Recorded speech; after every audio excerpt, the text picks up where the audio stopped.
डोक्यात दगड घालून एका महिलेची तिच्याच पतीनं हत्या केलेली आहे। पित्यानंच आपल्या आईचा जीव घेतल्यानं मुलांवरती दुःखाचा डोंगर कोसळलाय।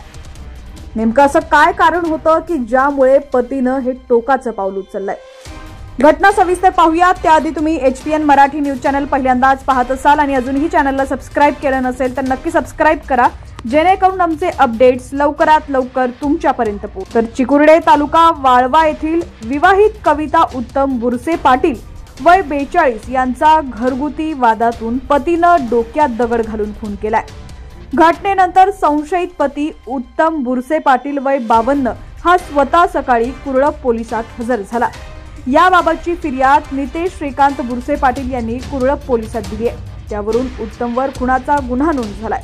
दरम्यान वाळवा तालुक्यात कुरळप पोलीस ठाण्याअंतर्गत 4 दिवसांपूर्वीच झालेल्या इंदुमती पाटील या वृद्ध महिलेचा धारदार विळ्यानं अनोळखीनं खून केला। एक आठवड्यात 2 महिलांचा खून झाल्यानं परिसरात चांगलीच खळबळ उडाली आहे। घटनास्थळ व पोलिसांकडून मिळालेली माहिती अशी आहे की करंजवडेतील कविताचा 24 वर्षांपूर्वी चिकुर्डे गावातील उत्तम बुरसे पाटील यांच्याशी विवाह झाला होता। उत्तम हा एक उच्च शिक्षित असून सध्या तो एका सहकारी साखर कारखान्यात नोकरीला होता। घरात वारंवार वाद होत असल्यानं कविता 4 महिन्यांपूर्वीच माहेरी गावी राहायला गेली होती। मात्र पती उत्तम यानं तू परत ये, अन्यथा मी तुझ्या जीवाचं काहीतरी करून घेईन अशी धमकी दिल्यानं त्या नवरात्र उत्सवाच्या दरम्यान 2 महिन्यांपूर्वी सासरी आल्या होत्या।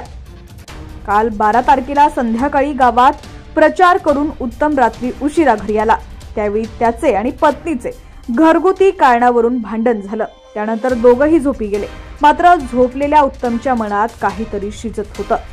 पहाटे 5च्या सुमारास त्यानं घराबाहेरील मोठा दगड आणून झोपलेल्या पत्नीच्या डोक्यात घातला। त्यात तिचा जागीच मृत्यू झाला। त्यानंतर अंघोळ करून शेजारी असलेल्या भावकीतील लोकांना बायकोच्या डोक्यात दगड घातल्याचं सांगून कुरळप पोलिसात हजर झाला। शेजाऱ्यांनी उत्तमच्या घरी जाऊन त्याच्या वक्तव्याची शहानिशा केली असता कविता रक्ताच्या थरोळ्यात मृत्युमुखी पडल्याचं त्यांच्या निदर्शनास आलं।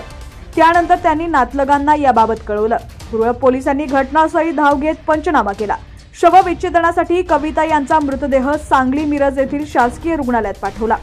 याबाबत सहाय्यक पोलीस निरीक्षक माने, कुरळप ठाण्याचे पोलीस राजेंद्र जाधव, दीपक खोमणे व फॉरेन्सिक लॅबचे पथक अधिक तपास करतायत। कविता व उत्तम यांना मुलगा आणि एक मुलगी आहे। मुलगा पदवीच्या शेवटच्या वर्षात आहे तर मुलगी डिप्लोमाच्या 2य वर्षात शिकत आहे। दोघांनीही चांगला अभ्यास करून शासकीय कोट्यातून प्रवेश मिळवला। बाहेर गावी असलेल्या दोन्ही मुलांशी आईचे काल रात्री फोनवरून बोलणंही झालं होतं। मात्र दोघंही घरी नसल्याचा गैरफायदा घेत पित्यानं पहाटे 5 वाजता आईच्या डोक्यात दगड घालून ठार केलं। आईच्या मृत्यूची बातमी ऐकताच मुलांवरती अक्षरशः दुःखाचा डोंगर कोसळलाय।